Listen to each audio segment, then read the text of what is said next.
and again. So, yeah, but one thing before we start, and this is going to be videotaped, so save your question to the very end. Thank you, Jeff. Okay, thanks. Great, thanks for coming.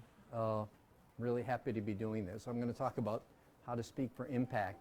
Now, this is something you got to learn how to do if you're going to be in science. But even if you wind up leaving science, if you go into law or public practice or management, you're going to have to stand in front of people and know how to talk, right? So I'm going to tell you everything I know. This isn't what I do for a living, teaching how to talk, but I've had a lot of experience. I'm just going to teach you everything I know. Your mentors may disagree with some of the things I have to say, and that's fine. You might disagree, and that's fine. But there'll be things for you to consider and maybe take into your armamentarium of techniques. Okay. By the way, this is going to go up on YouTube, this talk, but I've got another one about how to write, and that's also on YouTube, which you can look at. So let's start here. Of all the speakers you have ever heard, maybe could you close the door? Of all the speakers you've ever heard, and you've all heard lots of speakers, right? How many of them come to mind favorably? Oh yeah, I remember that guy. That was a great talk. I remember her. That was terrific. I got excited. How many made an impact on your thinking, right? Would you want to work for them, or did you hear talks of people and I wouldn't want to work for that person? And the question is, for the ones who did it well, how did they do it? How did they do it? What was it? Not just the science itself, but how did they communicate the science in a way that turned you on in a favorable way? Was it because of the information? That they transferred the information from their head to your head? Was it just about the information? Was it about the logical, very logical experimental plan, very logical talk? Was that what got you excited? Or was it that they developed a story? That it was about a story that somehow fed your, not just your head, but your heart, your guts, and maybe even lower organs? Was it about that? And so great talks have all of those. Okay. Let me ask you this. Do you like to be in front of a large audience? How many of you like to be in front of a large audience? Relish it. How many kind of fear it? Well, if you're like me, when I was your age, I was terrified. Okay. And when you speak, this is what kind of the whole talk is about. You're going to see. Where is your emotional center while you're speaking to the audience? So when you're up on the podium and you're speaking to the audience, where's your emotional center? Is it about, I'm really trying to communicate to the audience? Is that what you're thinking about? Or are you thinking, how am I going to survive this with my dignity intact? Right? We've all been there, right? Okay. So a lot of you recognize this guy, Alan Alda, the famous actor. Well, he's got very much involved in scientific communication, and actually he had a whole series on public broadcasting about scientific communication. And he says communication is not something you add to science, it is the essence of science. And he also says this, he says science communication is about connecting as human beings, not just the exchange of information. I'm going to be saying that in lots. By the way, these slides are all going to be available. I'll give them to Trent, and you can all get these. You don't have to worry about taking notes. You'll get these. And he says, this is again Alan Alda, he says, some think that connecting is the icing on the cake, connecting with someone in the audience. He says, no, it's the cake. It's all about connecting. Okay. So I'm going to talk about 10 golden rules for effective speaking. I'm not there yet. I'm going to get there. But what I want to tell you is this. If you're not a great speaker, that's okay. Right? It could be because, for whatever reason, it could be English is a second language. It doesn't matter. You can be a great scientist without being a great speaker. Because in science, you are what you write. It's what you put in the archive that's the crucial thing. If you're a good speaker, that's good for a whole bunch of reasons. But it's okay. You can still be a great scientist even if you're not a terrific speaker. Some very, very famous scientists, Nobel Prize winners, were terrible speakers. But you can learn how to be a good speaker, if not a great speaker. Okay. So this is something that's important. You need the audience. The audience doesn't need you. Okay. So you want to you want to draw the audience in. And this is another great quote. A yawn is a silent shout. These days, it's not so much the yawn, it's looking at the watch, looking at the email. When you see your audience looking at their emails, you lost them. You lost them. That's a bad sign when they're looking at their email. Okay, so one of the things, it gets back to what Alan Alda said, and I tell this to my trainees all the time, don't be a slave to logic, right? We're all trained to be, and in science we have to be logical sequence about it. It's all about the logic, right? Well, no, it's not so much about the logic, because, you know, here's an example of a terrible talk. Okay. Asthma is an awful disease. It affects 300 million people worldwide. It costs $50 billion a year. Asthma is a disease of the lung. And in the lung, there's airway smooth muscle that makes the airways get narrow. There are contractile agonists. Right? Logic, logic, logic, logic, logic. Terrible talk, right? 10 minutes later, everyone's going to be sleeping or looking at their emails. Okay. So you can be logically correct, but you can be psychologically incorrect in terms of how you're doing it. So don't be a slave to logic. You have to put the talk together, and I'll show you how to do it in a way that's going to keep people interested and engaged with you. And I'm going to talk about how to do that. And I just watched this morning. I had this in my slides before, but I hadn't looked at it in years. Uri Alon is a fantastic scientist. He's from the Weizmann Institute in Israel. He talks about the emotional side of science. I really recommend that you look at this. It's a terrific talk. Do your best to be yourself. You know, it's okay to have role models and so on, but don't just, you know, be yourself. You know, we're not all geniuses. In fact, there are very, very few geniuses.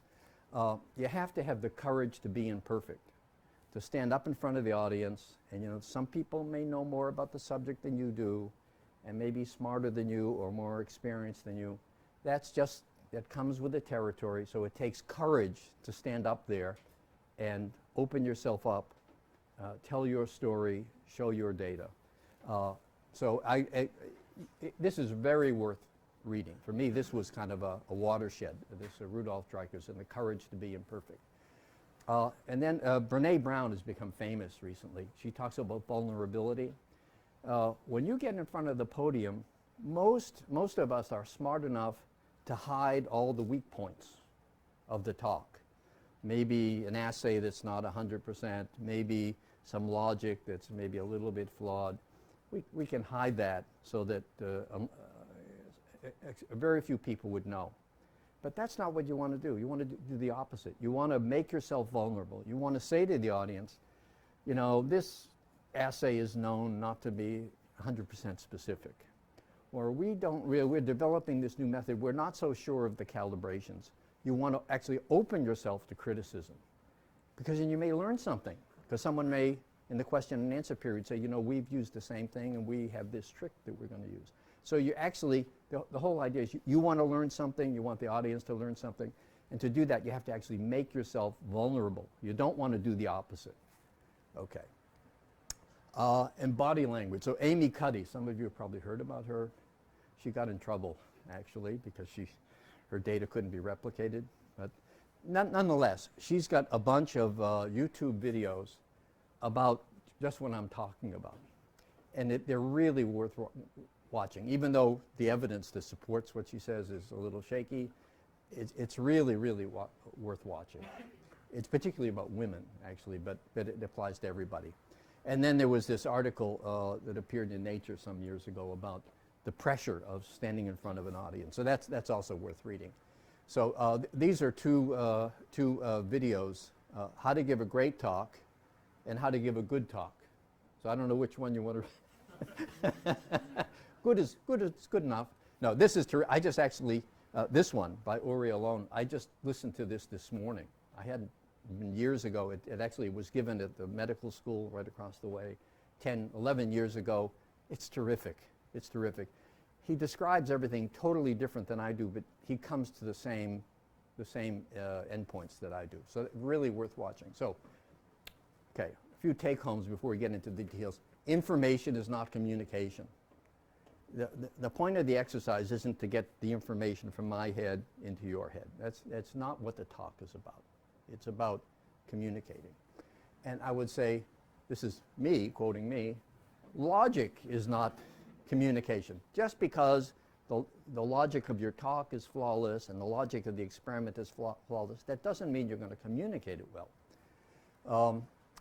This is about writing. John Updike, the famous author, he said, writing is an act of aggression. Well, so is speaking, because what you're trying to do in front of an audience, or what you should be trying to do, is change how people think about something, or bring something new to their attention. So that means you want to go into their head and change how they think, and that's aggressive.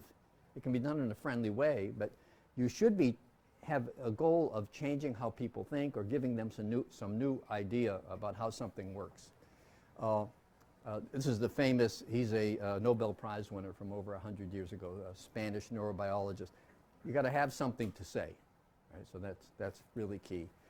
And this guy, Connie Jameson, he was my Latin teacher in high school across the street.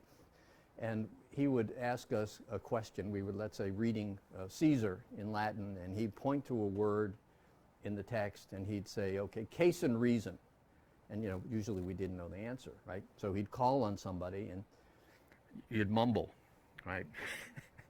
And he'd say this: don't compound the error of possibly being wrong with the further error of being inaudible. Put it out there. Put it out there for everyone to see and to criticize. Okay. And this is, you may agree with this or not, John Wayne, we all know him. He said, talk low, talk slow, and don't say too much. Well, that doesn't apply to everybody. He used it. I actually know someone who does this, Julian Solway. When he's giving a talk, when he comes to the important part, the part he really wants you to pay attention to, he slows down and he talks soft, because that rivets everyone's attention. Loud isn't necessarily the right, but you have to find your own way. Okay, so these are the 10 rules I'm going to go through in the next few minutes. The first one, effective speaking is a plus, but in science you are what you write, right? Writing is the key thing. Well, doing the good science is first of all, and then you got to write it up.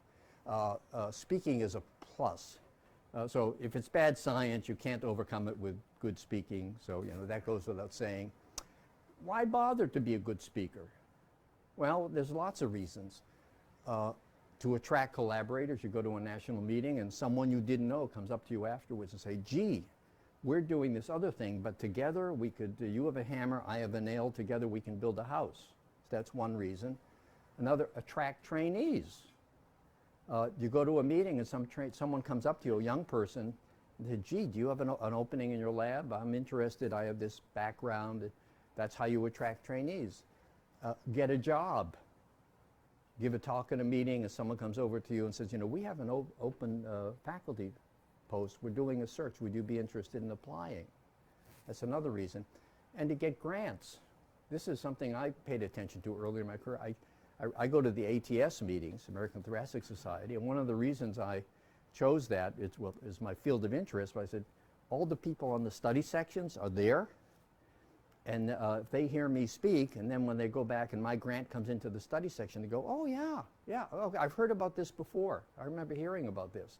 And it makes them favorably disposed. So there's a whole bunch of reasons. But the most important reason is to be understood. You want to be understood. That's why you want to learn how to speak. You want to have an impact, and you want to change how people think. So that's why it's important to learn how to speak. If you're not a great speaker, it's not the end of the world. But good speaking is generally not innate in most people, but you can learn. You can learn how to do this, and I'm going to show you what I know about this. So next, attitudes towards criticism and failure. Let me tell you a story. This is something, I was still a graduate student when this happened. I was at MIT as a graduate student, and I came here to a work-in-progress seminar, and David Leith, he's a faculty member here at the time, and as was Fred Hoppen. And David was giving the seminar. And he was speaking for about 15 minutes or so. And Fred Hoppen raised his hand and said, David, everything you've said from the beginning until now is wrong. Well, I came from MIT, and that meant there was going to be a fight. Right? But that's not what happened. David Leith smiled, and he folded his arms. He says, good. Tell me why. And that's because of his attitude towards failure. He figured, well, it could be that Fred just didn't understand him, and he could explain.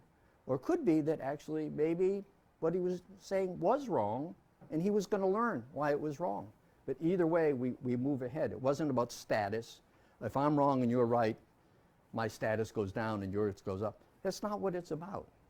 If someone challenges you or challenges your data, the response, the initial reaction always is to bristle, but you have to condition yourself to, when someone does that, say, good, good. Tell me why. What's the evidence? What's your evidence? And so I learned something important then. I'll give you another example. Saul Permit, he passed away about 5 years ago. He told me this story. He's a giant in the field. And he said when he was a young man, he made a major, major discovery.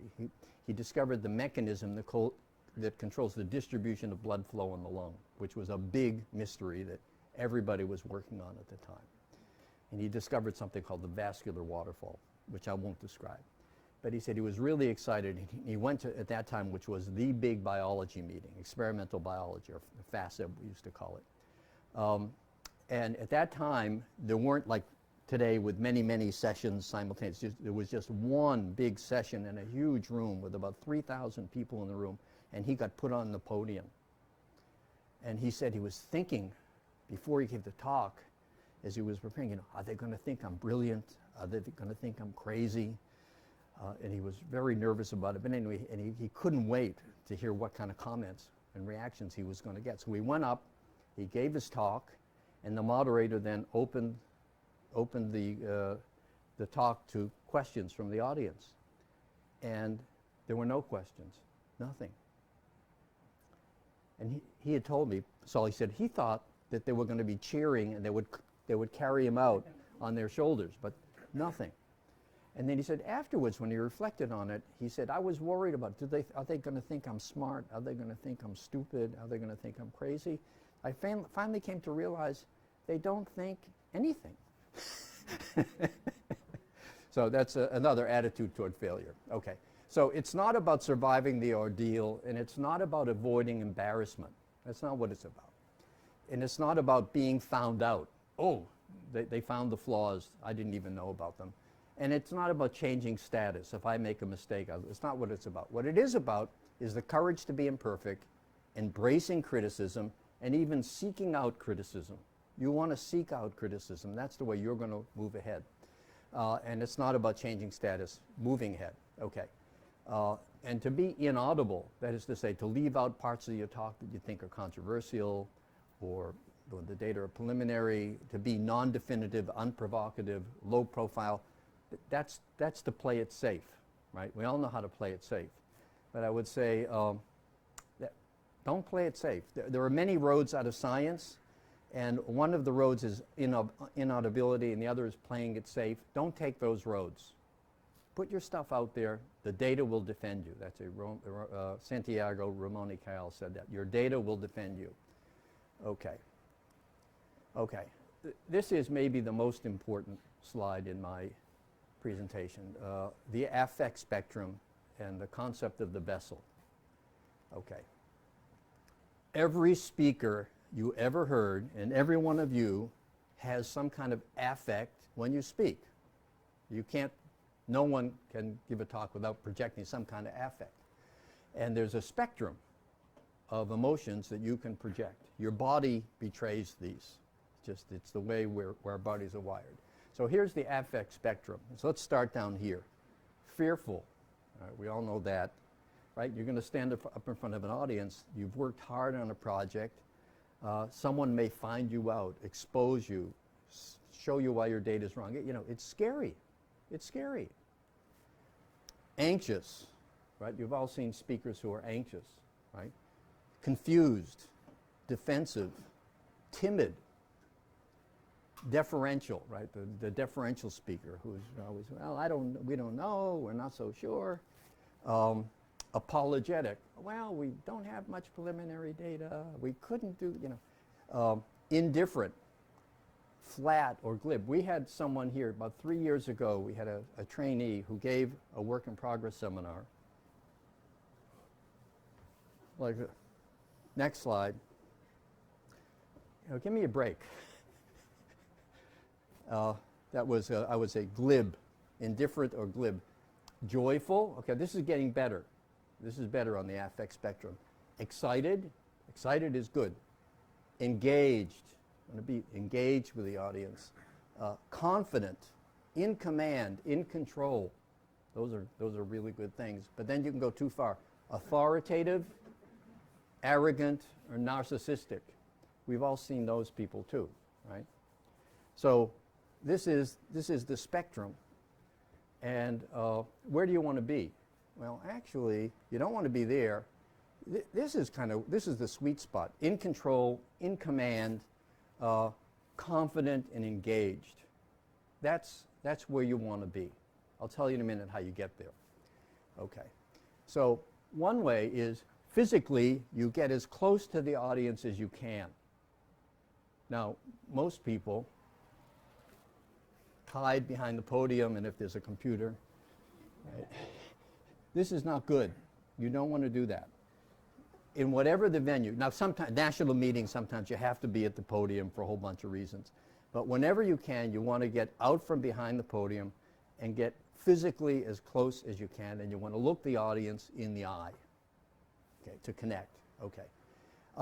Often, in, let's say, a setting like this, I usually try to say something just to get the ball rolling. I'll say something, oh, didn't the Red Sox do good last night? Just something to begin to connect with the audience. It can be, if you're in Winnipeg, and say, man, it was cold outside today. Anything that's informal and helps you to start to engage. And then what you want to do is you don't want to talk at the audience. This is just so common, especially in young people. They've got their talk down, they know what they want to say, and it's like a fire hose. Not that necessarily it's coming fast, but it's unidirect. The arrows are all going in one direction. I'm sending out the information, you're receiving it. But that's not what you want. You want a two-way communication. You want to be looking at the face of the audience, and you can tell if they're getting it, right? If you're seeing a lot of nods in the audience, you can tell if they're getting it. If you're seeing a lot of this kind of stuff, you can actually stop and say, am I being clear about this? And maybe someone can ask a question that will clarify. You can do lots of things like that. So that's engagement. So how do you actually engage? That's a hard one. And this, how do you do it? And it has to do with kind of what's going on in your head. And I had to learn how to do this, kind of an inner dialogue. And the way I learned this was, I happened to be talking to a person who was a psychologist about this issue. Because one problem I had when I was younger, and actually still today, is I'd know I'm the next speaker in the symposium, and I started to get nervous, really nervous. In fact, once I was called to the podium, and I was so nervous I couldn't speak, actually. It was so embarrassing. But other times I was fine, but I couldn't tell when it was going to happen. So it was scary. And I would get vagal basal episodes, start sweating, just terrible. So I was talking to this person, and she said, this is not new, not original to me. It happens to lots of people. And she told me this story. She said she was at a big psychology meeting, and it was a plenary session, like 3,000 people in the audience. And the plenary speaker went up to the podium, and somehow, as soon as he stepped on the stage, the audience fell silent, totally silent. And then he started to speak, and he had the audience in the palm of his hands through the whole talk, had the people totally engaged. So she went up to him afterwards and said, how did you do that? And he says, it's simple. It's this concept of a vessel.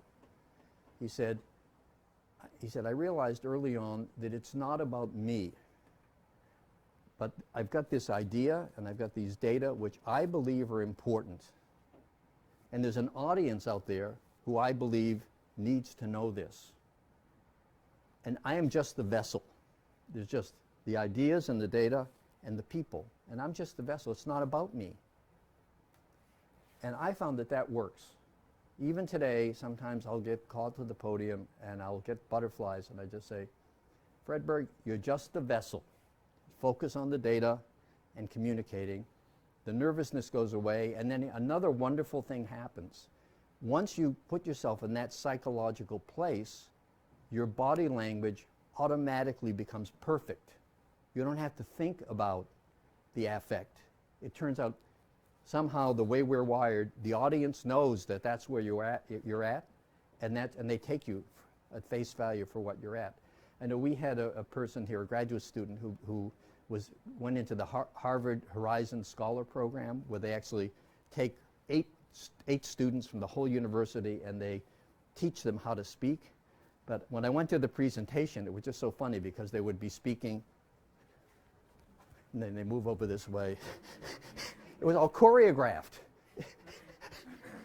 It was kind of silly. But if you get this concept of the vessel, your body language will project to the audience what you're trying to do, and everything will be fine. So it's about where you got to get, that's where you have to get yourself. Okay, the concept of the vessel. Okay. Story. Okay. People love a story, something with a setup, tension, conflict, climax, and a resolution. There are books written about this in terms of how actors should act, how scientists should speak. So you want to tell the audience what's known, what's not known, and what's in dispute. That's pretty basic. You don't want to just give the logic. Asthma is a very bad disease. You know, it affects some. You don't want to do that. You want to say who did what, who did it, when, where, what, why. Well, in the lab, we're interested in asthma, and my mentor, Professor Jones, discovered 20 years ago a cytokine, but then there was a controversy about whether it's this cytokine or whether, right? So you want to say, who turn it into a story. Who did what, when? Was there a controversy? People on the West Coast believe this, people on the East Coast believe that. Was there a crisis? You know, lots of times in science there's a crisis of something that's either known or there's conflicting evidence. What's the puzzle? What's the conflict? You want to bring these things out. It was what makes a story come alive and propels the science and puts all the graphs and everything else into context. So you want to actually think about this and taking, all of you have given talks, go back and how can you turn it into a story? So you'd have to figure out your own story, but these are the elements. Another thing you want to convey to the audience is what's the gap you're trying to fill in this story? And then there's why should the audience care? And this is actually something I learned from Jeff Drazen, who had been the editor of the New England Journal. He talks about the God question. So the God question is this. What are you going to do next? So God comes down to you and gives you a thumb drive, right? A 10 gigabyte thumb drive, and he says, you don't have to do the experiments. I've done the experiments. I've got all the data. The data are analyzed, and your hypothesis is correct. Here, take it. You don't have to do the experiments. What are you going to do next? What are you going to do next? If you can't answer that question, probably the experiment you're doing isn't worth doing. But if you can say to the audience, I'm going to show you we've discovered this new molecule. If this new molecule really can inhibit malaria invasion of the parasite, then there's a possibility for a vaccine. That's what we would do next, right? So you should ask yourself, what is the God? So you're all working on projects. Let's say God gives you the thumb drive with the data. What are you going to do next? You should tell the audience.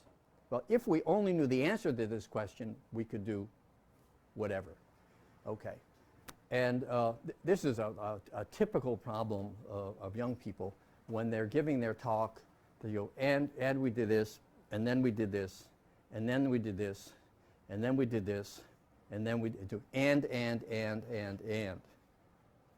And that's not what you want to do. You want to do and, but, therefore. And we found this, but that was in conflict with this other point of view. Therefore, we did this other experiment to reconcile the difference. You want to do and, but, therefore, not just slide after slide after slide after slide, and. Okay. This is really simple and powerful. Okay. What makes an idea stick? Simple, unexpected, concrete, credible, emotional story. Okay. This is kind of more for advanced speakers, but let me tell you anyway. So it has to do with attention, emphasis, and musicality. This is a quote from Yo-Yo Ma. He said, "Great music happens between the notes." Right, so you can have two musicians who play a piece, and each one plays every note correctly. And one concert is terrible, and the other one is wonderful. But each one played the same notes and played them correctly. What's the difference?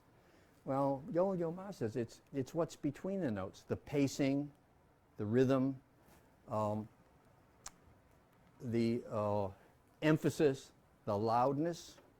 So what I'm saying is you don't want to just give your talk, and it might be all the words could be fine, but it's given in a monotone at a constant pace all the way through, and after about 15 slides, I want to go to sleep. What you should do is there should be parts of your talk where you go faster and parts of your talk where you go slower. You can say, well, here's some preliminary data. So it's this, next slide, and this, next slide, and this. But then you can slow down and spend more time on another slide. You can modulate your voice. You can be soft in some places, louder in other places. You can use the dramatic pause, right? Rivets attention. Okay, so if you've got great notes, if you've got great data, they deserve a good performance. Okay, so pace, modulation, punctuation, dramatic pause, some thematic repetition is also helpful to remind people where you're at. Now, on a given slide, what you want to do is you have to tell the audience what are they supposed to appreciate about the slide. So here's a graph of velocity versus time, and velocity goes up as time increases.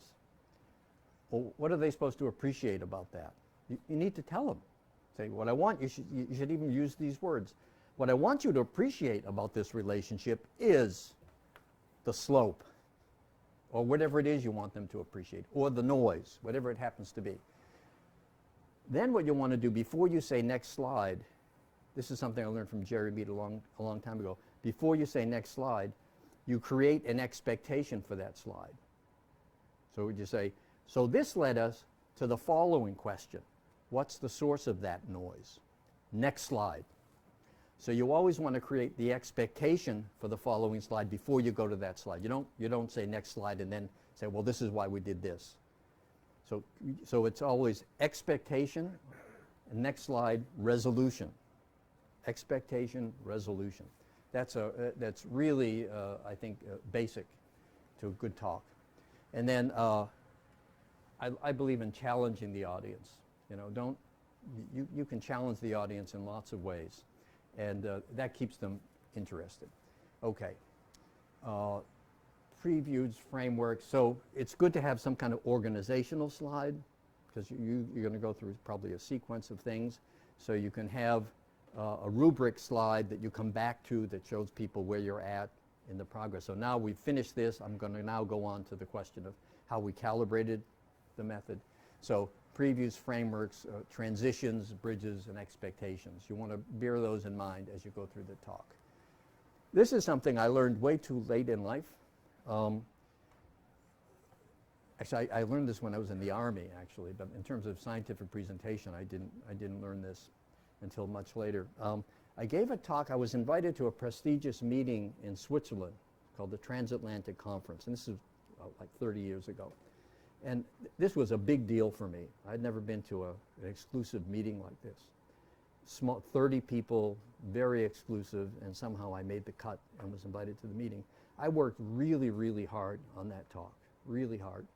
And I gave the talk, and when it was time for questions and answers, it was clear that Nobody got it. The talk was a total failure. And it so happened Stephanie Shore was there. She was in the audience. And I said to her when we got back, I said, what did I do wrong? And she said two things. She said, first of all, you need cartoons. I needed some rubrics so that people would understand it. The other thing she told me was that what she does for a talk is she rehearses it out loud, typically 5 to 8 times, out loud. And I had never done that. I would just look on my screen and kind of think through my head what I wanted to say. But she said it's really crucial to rehearse out loud so that the words come out right and the thinking is right. And then I found out, I started asking around, and I found that every great speaker I knew rehearses out loud. Get a room to yourself and actually speak the talk all the way through, and typically it takes me 5 to 8 times until it comes out smoothly. So you don't have the and the and you're not really even sure what's going to come out of your mouth. So prior preparation, rehearse out loud. Okay, another thing is everybody I know is always continuing to try to improve how they speak. It's not like, oh, I'm there now, I know how to do it. Even this morning, I listened to Uri Alone's talk. I got more pointers. So a talk is always a work in progress. Every single talk I do, even if it's a talk, kind of a nominal talk I've given 100 times, after I give the talk, there's always something I realize I could have done better, or I left out, or something, and I always edit the talk the very next day so that it's better the next time. If you're giving a talk and you just put it away and 2 months later you're going to give it again and you haven't looked at it, you're doing yourself a disservice. And it's a work in progress. Keep improving your talk. Okay, refine your style. Everyone's going to find their own style. There's infinite number of right ways to give a talk. Lots of ways work. So find your own style, or you can emulate a type. You might have someone who you like how they give a talk. That's okay. But ultimately adapt it to your own style. So in the last few minutes, I want to close with some ideas about mechanics, the actual mechanics of giving a talk. Up to now, it's all been mostly about the psychology. Okay. This actually I just pulled off this morning from Uri Alone. It says every talk needs a single premise. Okay. What is a premise? So a premise is a whole sentence. Say, airway smooth muscle contraction is inhibited by beta agonists. That would be a premise. Okay. You have to figure out what's the premise of your talk, and there has to be one. 2 is too many. You can't have a talk with 2 premises. 1. And then what you do is, and it's hard to figure out what's your premise. You can probably say it in a paragraph or a page, but boiling it down to 1 sentence is hard to do, but you need to do that so you know what your talk's about. And then what you do is you take everything else about take it out so you can give more time to your premise. So 1 premise. Okay. Every slide needs 1 premise. And actually, preferably, it should be at the top of the slide. A whole sentence. It shouldn't say data. It shouldn't say analysis. That isn't a premise. It shouldn't say smooth muscle contraction. That's not a premise. It should be a premise. Smooth muscle contraction is inhibited by this beta agonist. At the top of the slide in big letters that everyone can read. Every slide should have a premise. And actually, I do that occasionally, but I now, after listening to Uri Alone again, I realize every slide should have a premise. Okay. Now the slide construction. It's about the data. And I don't know how many slides I've seen that has some kind of giant title in 36-point font and with all kinds of fancy stuff, but the data are like this in the middle. And I can't read the legends either. Fill the slide with your data. Your data should fill the whole slide.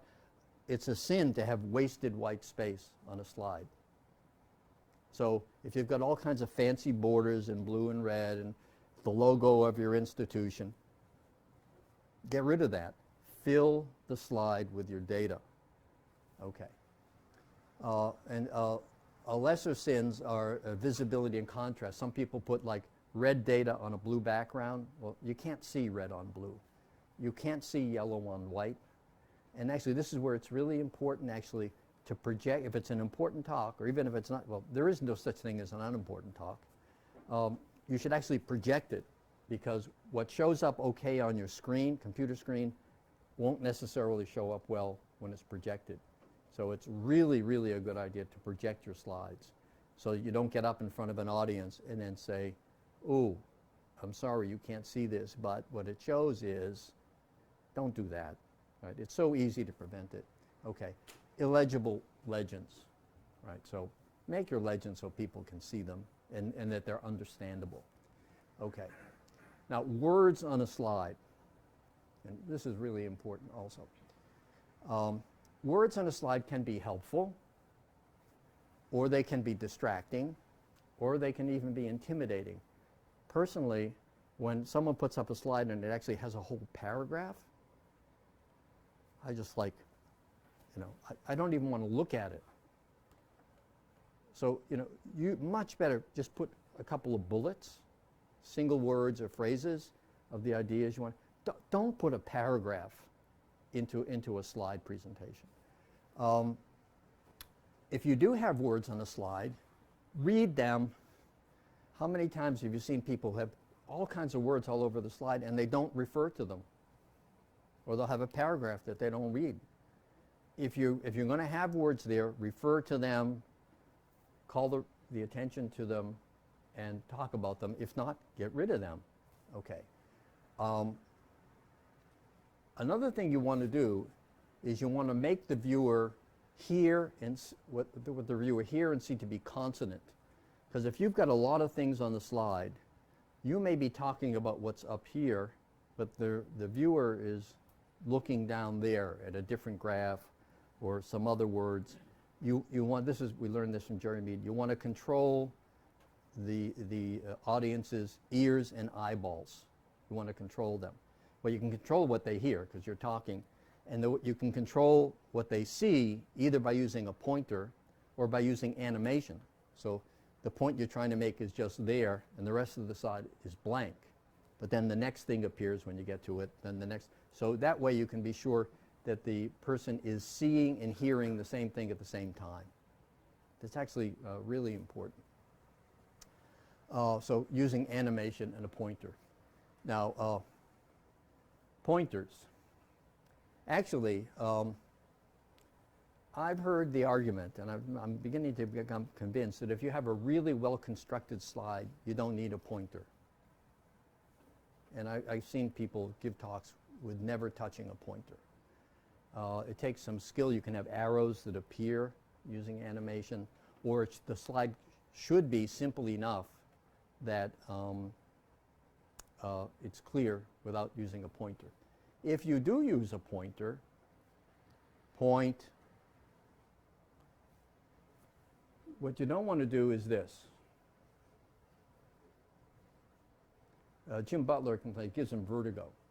I can't, when someone's doing this, well, we did, and then, they're talking and they go, don't do that. If you want to say, look at this data point here. Bing. On and off. Okay. That's how you use a pointer. Okay. And I would also say a mouse is not a pointer. Sometimes you have to use a mouse because of the setup, or very often the screen is too far away, or you just can't use a pointer, so you have to use a mouse. But a mouse is not a pointer. So I would say buy a powerful laser pointer that you bring with you wherever you have to speak, so that you can, when you need it, it's there and it's going to work. Also, it's annoying when someone has a pointer that it's not bright enough and you can't see it. Okay. So that's misuse of. By the way, in terms of here, every slide needs a single premise. If you wind up that it's really two premises, it should be split into two slides. Every slide should have only one premise. Okay. So answering questions. Okay, this is really another really important thing because questions happen, right? You want questions. Questions can come from different places, like, are you confident in your calibrations? Are you confident in your calibrations? Right, it's the same words but different music. So what you need to do is, first of all, respect the questioner, right? Because probably the question comes from the right place, even if the music wasn't so good. And then what you want to do is then, first of all, repeat the question back to the questioner. So if I understand your question right, you're asking me such and so. And then let the questioner confirm, yes, that's what I mean. Because so often you don't actually hear what the questioner is saying, or maybe the questioner isn't so clear, and you wind up answering a different question. So you want to first of all confirm, and then that way also to make sure everyone in the room got the question. Sometimes you can't hear it, or it needs to be rephrased in a way that's more in keeping with what you're doing. So repeat the question back to the questioner so that you can confirm that you're answering the right question. And then answer it the best you can. This sounds really trivial, but if you don't know, say, I don't know. I've had trainees who could not say those words. It was something about the culture they were from or status or something. Couldn't say, I don't know. I can tell you lots of stories about that. I won't in the interest of time. Just say, I don't know. People will respect that. Or you can say, I think it's known, but it's not known by me, which is totally okay. Okay. So basically, that's the story. Be not afraid of greatness. Don't be afraid to be great, right? Everyone in this room, if you're here, you have the potential to be great. Doesn't mean you're perfect. Right? We're all imperfect. We all have flaws. We all have gaps in our skills and so on. But you have the potential to be great. Don't be afraid. Put your data out there. Put your story out there. And this is, again, Ramoni Kayal. This is from his book, Advice to a Young Investigator. I would recommend reading it. He says, whatever is good, if brief, is twice as good.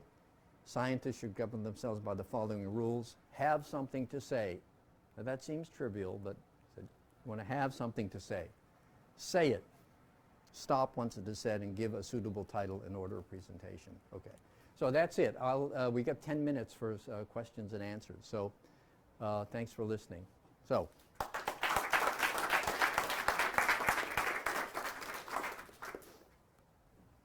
Questions?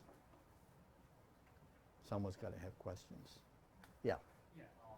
I would say often when people ask questions, the presenter will say that is a great question. Mm-hmm. To comment on that. Mm-hmm. So I heard people say all the time to every single question that is a great question. Yeah. It means a question that was welcomed, I guess. It's fine. Yeah, I think doing things that validate the questioner is a good thing. Even if it's a hostile question, you can say that. Or it's, yeah, I think there's nothing wrong with that at all. And also it helps to engage with the questioner. Actually, I just violated my own rule. I should have repeated the question back to you. But yeah, I think that's totally fine. Anything that furthers engagement is positive. Yeah. Thank you. Yeah. And, yeah. How to control, how to you know your pace. You know, Your pace. Sometimes you're nervous and you can like, oh, I'm going too fast. you can tell. Okay, what you need to do. This is from Uri alone. So he says, what you need to do. I'll get to the pace part of this.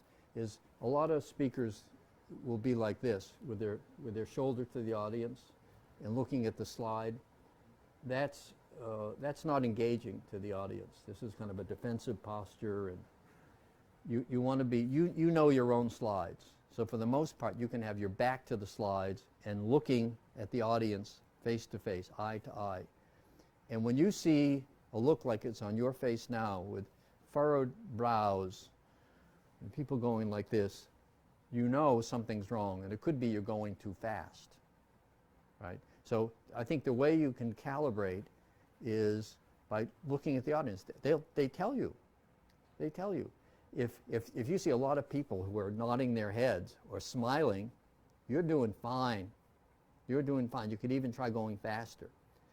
When you see frowns or people shaking their heads or people scratching their heads, it's a good time to say, am I going too fast? And then people say no, or they'll say yes, and you can adjust. So I think the answer to your question is to engage, and the audience will tell you either non-verbally or verbally whether you're going too fast. And also, since you mentioned it, actually, particularly for people who are English as a second language, it's a really good reason to use some words on your slides, phrases, bullets, just to make sure you're understood. Also having the premise of the slide at the top so people can read it. You can read it. If it's there, you should read it, and then people will be able to read it and hear you at the same time. So yes, you always have to be paying attention if you're going too fast or too slow, but the audience tells you. Yeah.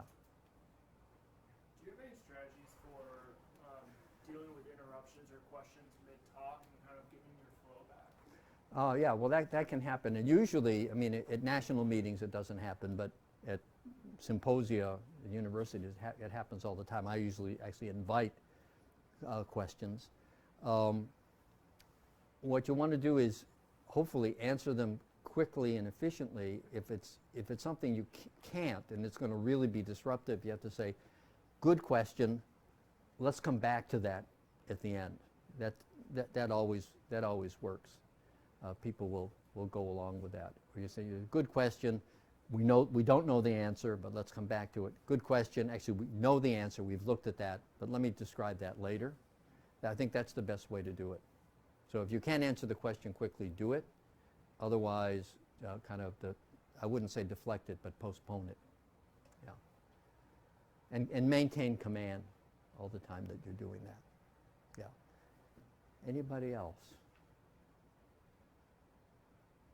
Okay. Great. Thanks for listening.